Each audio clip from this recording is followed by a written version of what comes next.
dia. Voltei, sou o professor Fred Farias Cavalcante, professor do Instituto Federal, e vamos ver mais uma parte referente à nossa disciplina de Biologia Molecular.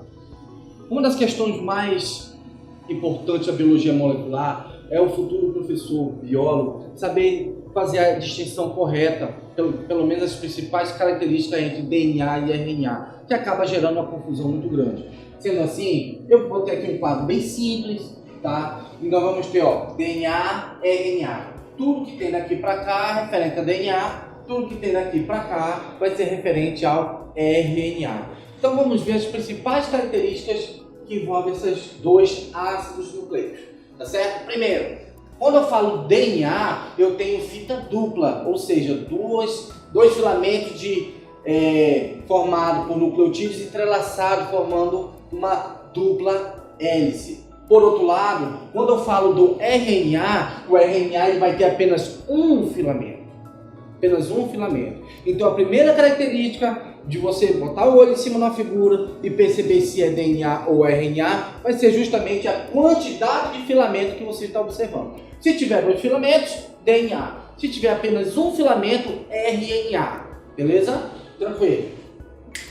Outra característica que nós podemos perceber é que na aula passada nós aprendemos o que se tratava um nucleotídeo. O nucleotídeo era formado por um fosfato, uma pentose e uma base nitrogenada. Agora, eu peguei só a parte do meio do nucleotídeo, a pentose, para a gente analisar, que ela vai ter uma certa diferença entre o DNA e o RNA.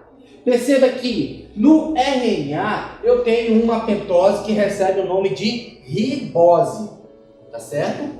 Recebe o nome de ribose, deixa eu completar aqui, de ribose, ok? Sendo assim, a ribose ela vai ser um açúcar, uma pentose, e que a gente tem que prestar atenção que na base dessa pentose eu tenho uma hidroxila e eu tenho uma hidroxila, tá? Eu posso chamar também de oxidrila, mas normalmente a gente usa hidroxila, tá certo? Então, uma pentose do tipo ribose, que está presente no RNA, eu vou chamar ela de ribose e ela vai ter OH, duas moléculas de hidroxila.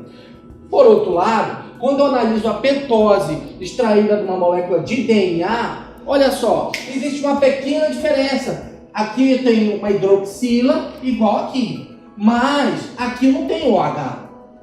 Eu tenho apenas H, hidrogênio. Eu não tenho outra hidroxila aqui, tá certo? Então, professor, o que tem diferente nisso? Dá uma sensação de que uma molécula de oxigênio foi arrancada. Então imagina a situação de que um vento muito forte bate em cima da telha de uma casa e vai destelhar. Então, quando o vento arranca a telha de cima da casa, ele está destelhando, está arrancando a telha de lá, está extraindo a telha. Então percebe o seguinte, se aqui eu tenho ribose, uma forma completa, percebe que a desoxirribose, também tem o nome ribose. Só que ocorreu uma desoxi, assim como destelhar a casa e tirar a telha, desoxi seria retirar o oxigênio. Então eu tenho desoxirribose, uma molécula de oxigênio está sendo retirada daqui, enquanto que a ribose é completa. Então, temos uma diferença importante? Sim, porque se eu não trouxer essa informação aqui embaixo, não dá para afirmar se é de DNA ou de RNA. Porém, se uma questão trouxer esses elementos aqui embaixo, esses compostos químicos, esse elemento químico, só de olhar você vai ver, bom, podia ser uma ribose, mas assim como a casa foi destelhada, aqui uma molécula de oxigênio foi arrancada. Então você tem desoxirribose.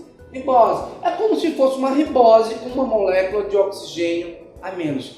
Ah, professor, mas aí não vai confundir isso lá na frente? O nome é diferente? Não, não vai confundir. Por quê? Desoxirribose começa com a letra D de DNA. Ribose começa com a letra R de RNA. Então você pode se apoiar em determinados detalhes, porque na biologia, passado o tempo, você vai ver que não tem palavrão. Toda palavra na biologia ela faz sentido, o seu radical vai estar direcionando realmente a sua função, tá certo? Então, que fique bem claro, tanto a pentose do DNA quanto a pentose do RNA, elas são semelhantes. A única diferença vai ser esse detalhe do oxigênio bem aqui, a desoxirribose e a ribose. E para terminar, nós vamos perceber que uma outra diferença crucial para poder diferenciar DNA e RNA em qualquer questão vai ser a sua base nitrogenada. Enquanto no DNA tem adenina se ligando a timina, citosina se ligando a guanina, se liga por meio de pontes de hidrogênio, como a gente aprendeu. No RNA, o que vai acontecer? A adenina se liga a uracila, tá certo? A uracila. Professor, mas por que não vai ser timina? Porque é um composto químico que não está presente no RNA. Por outro lado, nós vamos ter uracila e vamos ter normalmente citosina ligada a guanina, sem problema. Então, o que você tem que prestar atenção? Se você tem um filamento de DNA mostrando um código genético, se aparecer a letra T, você já sabe que é de DNA. Detalhe, professor, você falou que o DNA ele tem 2 filamentos. Sim. E se aparecer, por exemplo, um DNA assim, ó?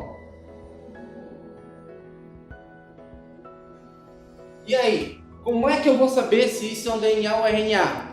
Você falou que o DNA tem 2 filamentos, mas nada impede de eu pegar só um filamento para analisar. Nesse caso, você vai conseguir saber se isso é de DNA ou RNA analisando aqui. Tem timina? DNA.